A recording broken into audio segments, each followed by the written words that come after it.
Here's a waiver stipulating that most of the time I don't agree with me myself, so I'm not here to be right. I'm a storm in the shape of a man, and I'm just here to get things moving. What seems to be the problem? Well, one of our beloved states of the non-so-United States of America has decided to make abortion illegal, which in reality makes that if a woman gets raped, becomes pregnant, and gets an abortion, she and the doctor who helped her are in more trouble than the rapist. And that is f***ing bonkers! So what's driving me even more mad is that we won't fix the problem with the mentality we have right now. Because the question is much deeper than it actually looks. So I'm here to invite us to take the question to another level. Bonkers! Which is, we gotta realize that it's just absolutely natural for these people to do this. See, right now, humanity is being bullied by a few rat-ass, f***ing heartless, mindless raccoons, and that's so stupid! We're billions, and our life is fucking hard because of so few people!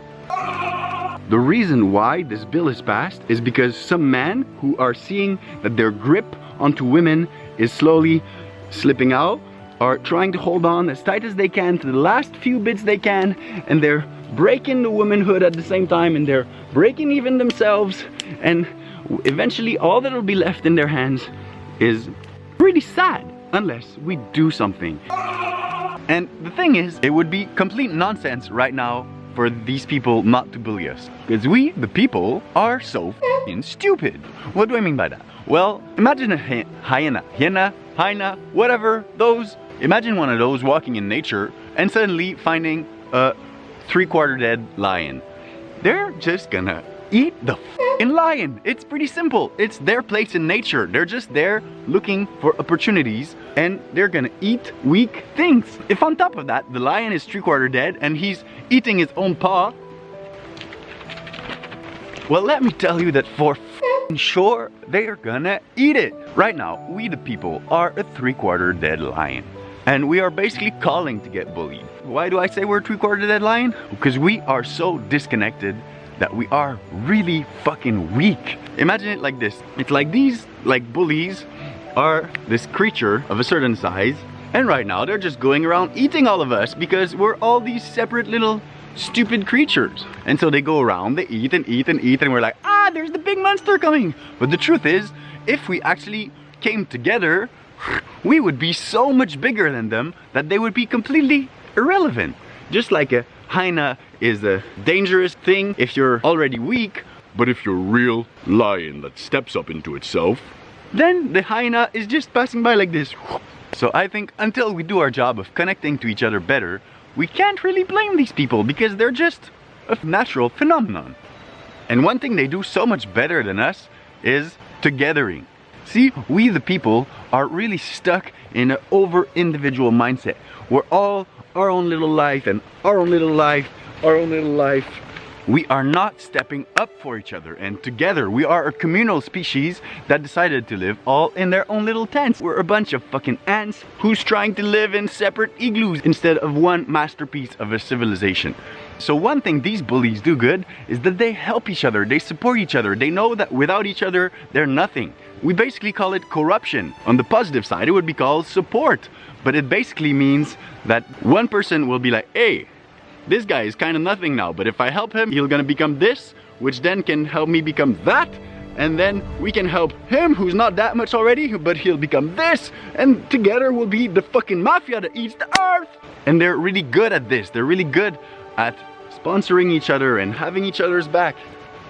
While we pretty much suck at this. Like, I'm not talking to everyone. Of course you know better, because you know so much better, but a lot of people, they don't. So now there's this debate about abortion, if it should be legal or not, when really there shouldn't even be a debate. It's just pure nonsense. It's as if we're in a sandbox and we're 10 people who decide to be super weak and let ourselves be bullied by the little bully guy, and he's pissing on our lollipops, and then we're debating, oh, is it okay that he pissed on the right side of my lollipop, or should it be on the left side, and maybe he pissed on mine more than yours, and blah blah blah. No, that's not the question. The question is, this bully has to be stopped, and it's our job to do that. They won't just stop feasting on the lion because the lion starts to have an inner revelation that maybe he's a lion and not this weak thing. No, he's gonna stop when we'll get up and roar. and it fucking hurts to roar sometimes. So no wonder we're waiting, but still we'll have to do it. Ad time. Abortion. Do you wish the future doesn't look like this table? Well, as you might have noticed, the world is made of people. The more of these people are morons, the shittier the situation. And you know what's great at turning babies into non-morons? It's to arrive in this life into a family that welcomes them, that embraces them, and that's gonna put in the effort to make you become a great person. What does that have to do with abortion? Well, when a baby's born in a family that's either not happy or not ready to receive it, chances are this baby will be more like a weight on their back. And they might not have the resources, both financial, intellectual, and emotional, to take good care of that baby. So a baby who's just left there treated as a burden will kind of just rot away. And when the rotting baby finally turns into an adult, most of the time they become great douchebags. But that doesn't mean we should make abortion mandatory. No, no, no. Because you know what's even greater than abortion? Freedom. You know that thing you all supposedly stand for? Thanks for making the world a better place by allowing freedom. And I have a message for the people who are not politicians and believe that abortion is wrong. What? Oh, you can't hear me good because of my moral high ground. Better now? So, one, thinking that abortion is wrong because it's killing when your country was built on the blood of millions of people in the past, when you support wars in the present that kill people like this, and when you treat the environment and education in a way that just screws up the future straight up. You're killing so many people with your retarded vision of environment. This is killing so much more people than any abortions ever could. Second, you don't agree with this. I'm so sorry, but you are brainwashed. Because ultimately, there's something so beautiful about this, which is that the reason why some people think they don't want abortion is like spiritual. It's amazing. The thing is, there's a huge difference between spiritual, what Jesus would want, and the church. Like, it's not Jesus who said to people not to get aborted. It's the church and people who spent literally millenniums raping and killing and pillaging the earth. I'm here to tell you, your spirituality is beautiful, but the church who sells you your dose of spirituality is ignorant. So I really invite you to re-evaluate this. And everybody around here who asks their heart the same exact way Jesus would approve of the freedom. So like, please re-evaluate. You're being bullied by the same people who are bullying us because we are together. Like, I love you. I love the people who don't want abortions because they think it's evil to kill. The thing is, unless we do something, and that doing something is this. The solution is we connect back together, we empower each other, we connect back to a real spirituality that is lived and not just read. We honor sex, which is so miraculously amazing and should be entirely cleansed of any form of guilt because it's just part of the magic of the world. We welcome that the solution to some of our problems might come through the new minds of kids who have such amazing ideas we can barely understand them yet. We're brave with our money and we accept that the time is now, really. Oh, that's a many-limbed solution. We just gotta start to be together again. Start to remember that this imaginary war between elephants and donkeys and this whole left and right thing is not a real war. This is just the pendulum that powers the thing that's actually the problem. And the more we believe in the pendulum instead of remembering what it's powering, the more screwed we get. And we're at a point where we can't get screwed for so much longer because the ecosystem.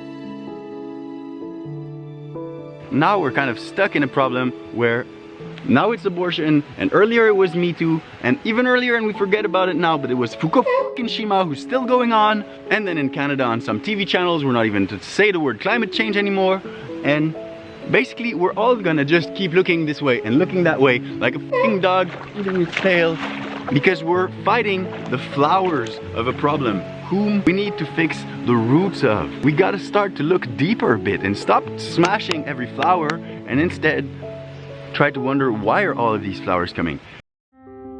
Ad time! Little Bang's Patreon. Would you wish you knew where to send a few of your dollars so that they have an amazing impact on the world? You can contribute to what I'm doing and empower me to shine a light on the problems and the solution in a pretty outstanding way. Am I taking advantage of a hard subject to plug my stuff?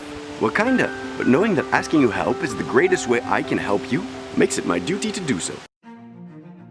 The fact that the people who support this bill are called pro-life is also a great indication of what the problem actually is. I'm referring to business, marketing. Most alternative people see all the wrong that marketing can do, so try to kind of wash their hands off it and not use it, while people who don't give a fuck use it really well.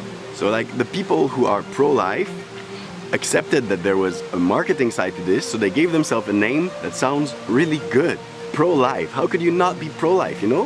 While other things we care about end up just getting whatever name sticks to them, like climate change, for example, or climate warming, which are such boring, lukewarm terms that feel like, oh, maybe we should take care of that, when really we're talking about the biggest possible crisis in millenniums, but we let it have this lukewarm feeling. But it's part of the solution that we accept that it's part of the game. The revolution is not a bloodbath. The revolution is a strategic game where people like me and you are gonna start to act wiser and wiser so that this bullying just becomes irrelevant. So, bullies, we're coming for you, and I don't mean with swords, but with intelligence and good heart. When we do that and we get together again, these bullies won't even feel significant anymore. It's possible to fix things.